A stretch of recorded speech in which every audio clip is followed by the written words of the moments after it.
Assalamualaikum warahmatullahi wabarakatuh. Semoga kita menjadi guru yang dirindukan. Terima kasih. Ini salam guru kita seperti itu.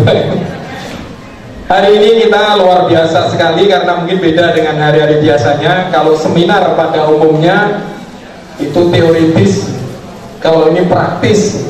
Karena yang menyampaikan juga orang praktisi, orang yang sudah bergelut lama di dunia pendidikan. Bukan hanya teori, tapi beliau praktek cukup lama. Sehingga wajar kalau kemudian sekian puluh tahun pengalamannya kemudian dibumikan melalui tulisan. Ini akan dikupas habis mungkin oleh Bapak Jamaluddin MPD. Kemudian juga ini luar biasa juga Bapak dan Ibu, karena untuk di tanah laut saya kira Pak Jamal ini masih satu-satunya yang sudah membukukan karyanya dalam buku yang besar ini. Dan Pak Jamal sudah memberikan inspirasi buat kita semuanya yang mengumpulkan karya-karyanya. Tepuk tangan untuk Pak Jamal, jangan ragu-ragu. Waktu dan kami dipersilakan untuk menyampaikan seluruhnya. Assalamualaikum warahmatullahi wabarakatuh. Selamat pagi dan salam sejahtera untuk semuanya. Barangkali Pak Roto memperkenalkan ini berlebihan, karena Bapak Ibu sudah kenal saya sudah kira-kira bertahun-tahun yang lalu, bahkan sejak masih dalam Ibu sudah kenal saya.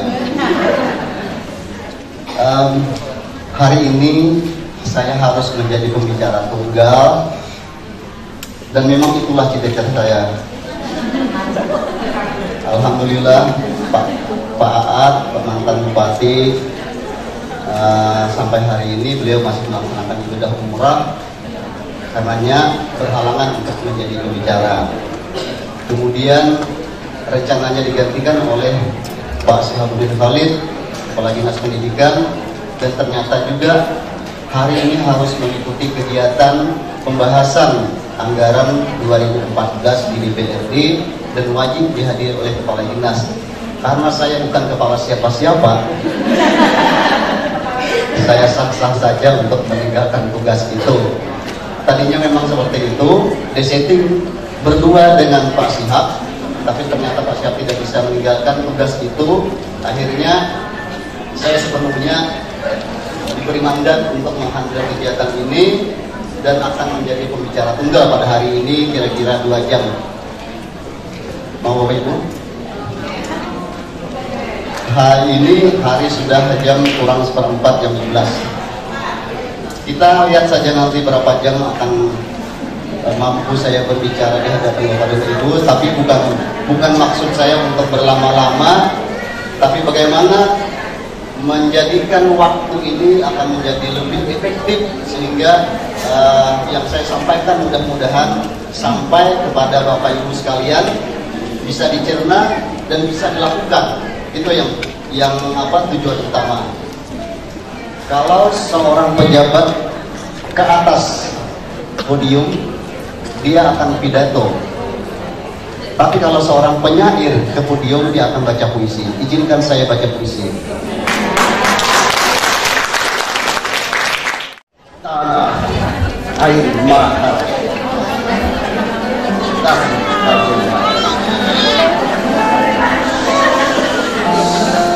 tanah, air mata, tanah tumpah duka. Mata air mata kami, air mata, tanah air kami. Disinilah kami berdiri menyanyikan air mata kami. Di balik gembur subur tanahmu, kami simpan perih kami. Di balik etalase megah gedung-gedungmu, kami coba sembunyikan derita kami. Kami coba simpan nestapa, kami coba kuburkan duka, tapi perih tak bisa sembunyi. Ia merubat kemana memang tak sebatas pandang, dan udara luas menunggu.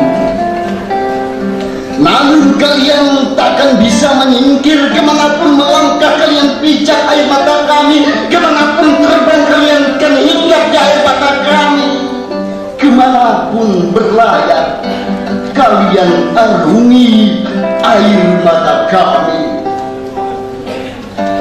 Kalian sudah terkepung, takkan bisa mengelak, takkan bisa kemana pergi.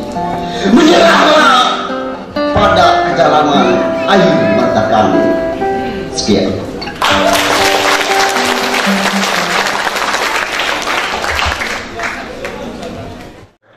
Bapak Ibu sekalian, sebelum saya masuk ke materi,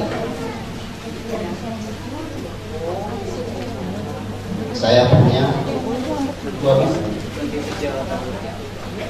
Ini keduanya, Bapak dan Ibu, jilid 2. Masih banyak yang tidak punya kan? Saya tidak promosi, tapi ingin menyampaikan kepada Bapak dan Ibu, Anda yang merasa guru laki-laki, yang merasa guru laki-laki silakan ambil buku ini.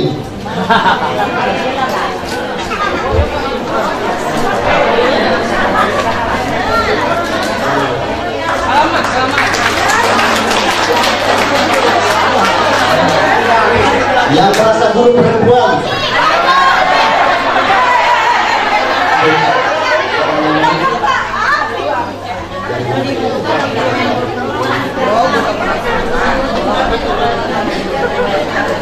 hanya ada 2 yang saya serahkan mewakili gender. Saya memberi judul buku ini Inspiring Future itu karena saya punya obsesi yang lain. Selama ini kita mengenal yang namanya guru profesional. Kenapa saya tidak menggunakan menjadi guru profesional saja? Nanti kita lihat.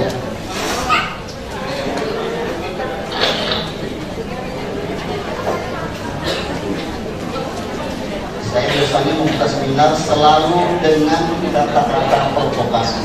Sekarang saya provokasi Bapak dan Ibu dengan kata-kata ini.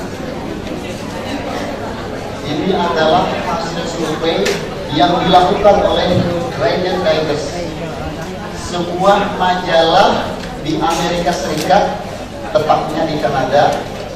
Dia mengatakan setiap 1 dari 2 orang, setiap 1 dari 2 orang tidak menikmati pekerjaannya. Betul atau benar? Saya merasa ingin pindah dari pekerjaan ini. Saya merasa ingin meninggalkan pekerjaan ini, terutama ketika saat saya menjadi jenuh, ketika saat saya menghadapi masalah, ketika saya sedang menghadapi berbagai problem, entah problem itu dari diri sendiri atau dari orang lain. Apalagi kalau kita mendapatkan tekanan dari atasan. Apa rasanya? Mau pindah? Saya sering menerima keluhan dari kawan-kawan guru yang ingin pindah karena tekanan tertentu, entah tekanan internal atau tekanan eksternal. Ada 2 hal yang mempengaruhi pada diri kita, yaitu diri kita sendiri dan orang lain atau lingkungan kita. Inilah yang harus kita bicarakan, kita diskusikan. Bagaimana mengelola diri kita sendiri, bagaimana mengelola pengaruh luar terhadap diri kita.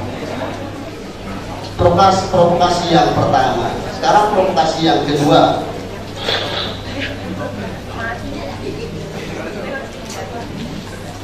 Hasil survei secara nasional mengatakan secara umum tidak ada perbedaan yang signifikan antara guru-guru yang sudah sertifikasi dengan guru-guru yang belum sertifikasi. Saya tidak tahu benar atau tidak. Ibu sendiri yang membenarkan. Ya, kita bisa melihat di lingkungan kita sendiri bagaimana kawan-kawan, tentu Bapak Ibu kan bisa mengenali siapa-siapa kawan-kawan guru yang sudah lulus sertifikasi, sudah menikmati tunjangan profesi dan sudah mendapatkan satu lembar keterangan ajaib berupa sertifikat pendidik yang di dalamnya dikatakan bahwa setelah si A lulus sertifikasi guru, berarti guru A ini disebut guru profesional. Baik, nah ini adalah provokasi saya yang kedua. Cukup dua saja peluru saya. Mudah-mudahan Ibu merasa terpantik untuk menjadi lebih baik sejak hari ini. Sekarang, pertanyaannya, ketika Bapak dan Ibu sudah tahu tadi bahwa orang yang mendapatkan atau guru yang mendapatkan sertifikat pendidik disebut guru profesional, betul nggak? Benarkah setiap guru yang sudah mendapatkan sertifikat pendidik adalah seorang guru profesional? Profesional dalam artian apa? Kata profesional itu sebenarnya sangat mewakili guru-guru yang paling hebat, guru-guru yang paling diandalkan, guru-guru yang paling baik, paling bagus, paling top tier, amazing banget. Nah,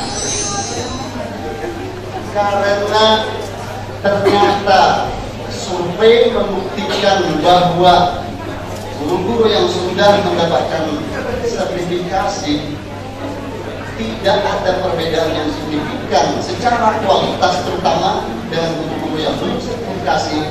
Karena itu saya tidak menggunakan istilah guru profesional. Artinya guru profesional, konsep ini sudah terkontaminasi dengan kondisi real di lapangan.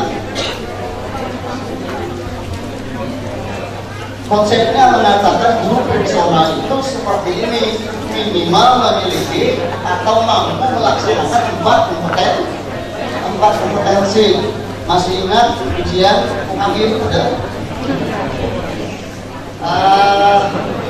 Apa saja, Ibu? Kompetensi kepribadian, kompetensi sosial, kompetensi pedagogik, kompetensi profesional. Bila sudah menguasai 4 kompetensi ini, sudah menjadi superior. Derajatnya sudah sangat tinggi. Tapi Bapak dan Ibu, sudahkah kita mampu melaksanakan 4 kompetensi itu? Inilah pertanyaannya. Nah, sekarang karena saya menggunakan istilah lain, inspiring teacher, yang berarti guru yang menginspirasi. Ada kata-kata dari Profesor Dr. Sutanto Hadi yang memberikan endorsement untuk saya. Katanya guru yang baik bukan guru yang hanya pandai mengajar, hanya pandai membimbing, pandai memberi praktek apalagi, tapi guru yang hebat adalah guru yang mampu menginspirasi murid-muridnya. Saya sangat terinspirasi apabila beliau tampil mengajar di kelas. Saya tidak bisa mengalihkan perhatian kepada hal-hal lain kecuali kepada penjelasan beliau, dan saya mengagumi gaya beliau mengajar. Gaya itu sangat personal. Setiap guru punya gaya mengajar sendiri-sendiri. Tetapi ini juga bisa berpengaruh negatif. Karena satu teori mengatakan guru-guru pada umumnya mengajar seperti guru yang diidolakannya dulu. Bapak dan Ibu, saya mengistilahkan tidak guru profesional karena sampai sekarang hingga hari ini saya merasa istilah itu sudah tercemari, sudah terkotori oleh kondisi di lapangan, sehingga saya perlu menggunakan istilah yang berbeda, inspiring teacher.